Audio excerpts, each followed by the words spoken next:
So I would like you to behold the power of YouTube.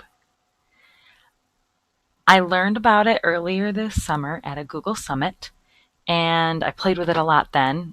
And I've been going through the Google certification process, and there was one of the lessons just on YouTube, and I remembered how much I loved it and how much I need to remember to use it. So I wanted to give you some quick tips just to get you started. Like I said before, if you have a Google account, you have a YouTube channel. And when you open it up, your home screen, YouTube starts to learn about you, kind of creepy, but based on what you watch. So I would recommend if you're in a teaching account that you watch things teachers should be watching or things you want to use with your kids. And you can train YouTube. It's crazy, like a dog, sort of. You can train YouTube to play and to suggest videos to you that you're actually going to want. So when you're on a page like this, at the top, it'll show you single videos, basically. So if it's a video you like, you can leave it there, you can watch it. If it's something you're like, I don't know if I need that one, click those three little dots and not interested, and it'll go away. And it'll kind of start to tune itself. At first, it might give you a bunch of crazy recommendations, but it'll start to get better and better. So mine's actually pretty good. There's not much I'm not interested in for use in my kindergarten classroom. Down lower, it'll recommend entire channels to you. So you might like Sesame Street. If you're like, I don't like Sesame Street, you can click that X and it'll know you're not interested in Sesame Street and start recommending different things. So down lower, I watched a Key and Peele video at school that was about teachers, but it's probably not something I'm really going to use in education. So I can click, I'm not interested in that, so it won't continue to recommend things like that to me in my school account.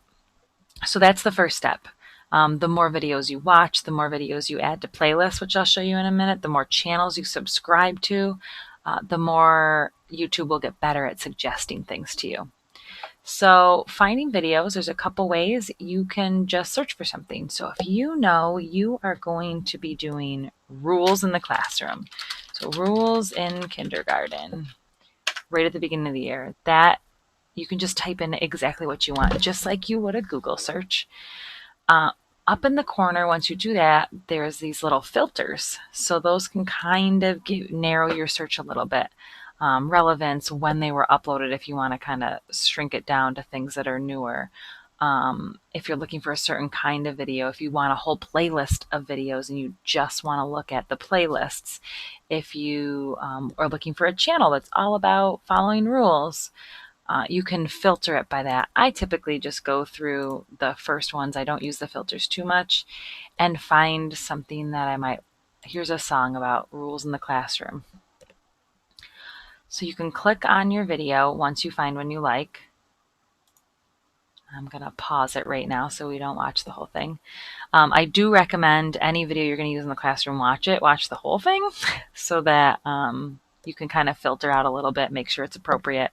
There's not something strange in there. Now, when you play this in the classroom, you'll notice there's a lot of stuff going on. There's recommended other videos along the side. There's comments down at the bottom.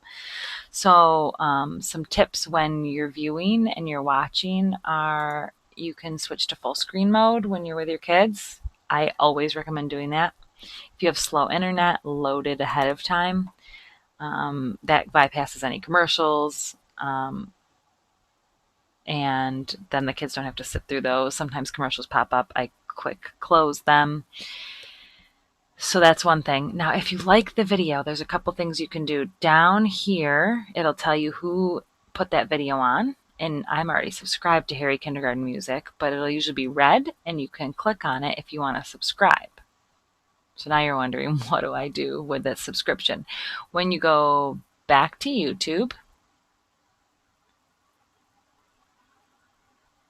all those channels that you're subscribing to are listed right along that left-hand side. So these, I am subscribed to lots of channels. So when I find a whole bunch of videos I like, I typically just subscribe to the whole channel, and then it will put in a lot of the recommended videos for those channels. I can click right on the channel and say, hey, you know what?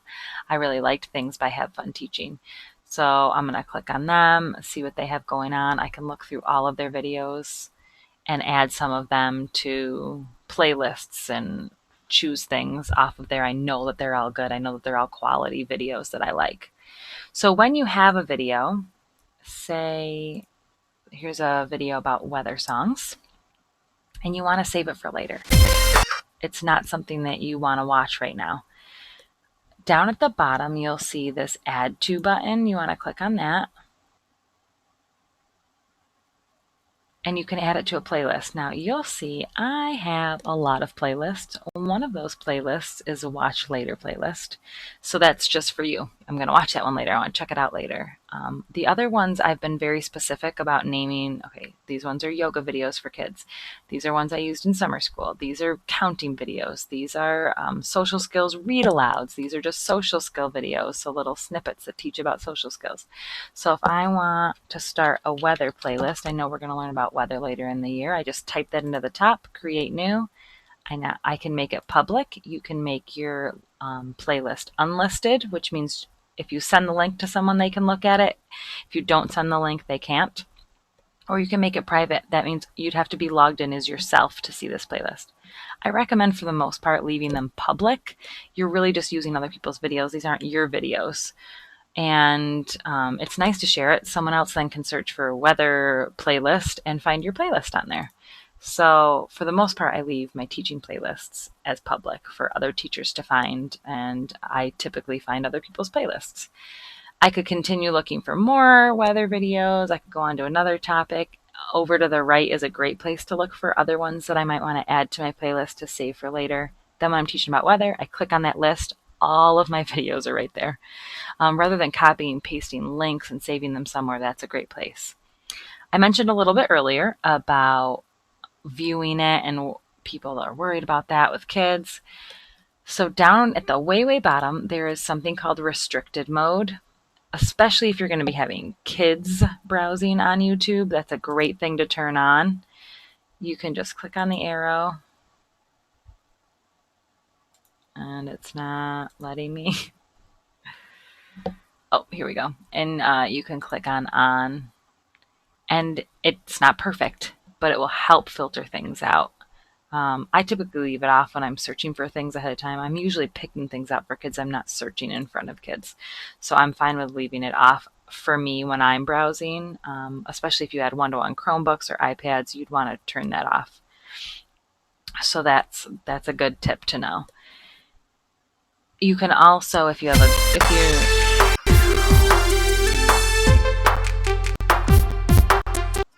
sorry about that. If you know anything about Google Sites, you can embed the videos in there, and then all of the ads are gone. So sometimes if I want kids to watch it and I'm not with them and they might start clicking on things, I embed a video. I can teach you to do that another day. So the last thing I want to show you that's cool about YouTube is it's a great place to store your own videos. So if you click on YouTube and you click over to my channel, you're going to get your YouTube channel. And if you click over to videos, you can see any videos you've uploaded. As you can see, I've uploaded quite a few. Now here's the great part. I also have this little lockbox. That means I've uploaded them as unlisted. People can't go in, search for Mother's Day, and find my Mother's Day video. They have to have the specific link. So I sent that out to my families. They have the link. They can watch it. But not any Joe Schmo can see all the kids in my class.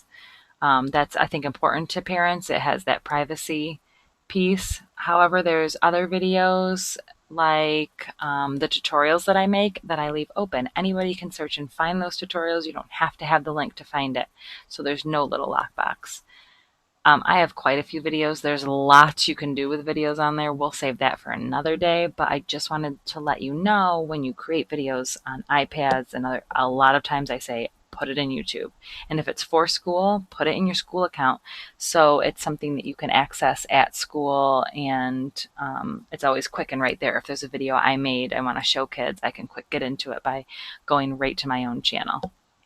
So those are my tips. I hope you get started and find that YouTube's not just like a weird place to watch funny dog videos, but it's a great place to find ways to enhance your lessons.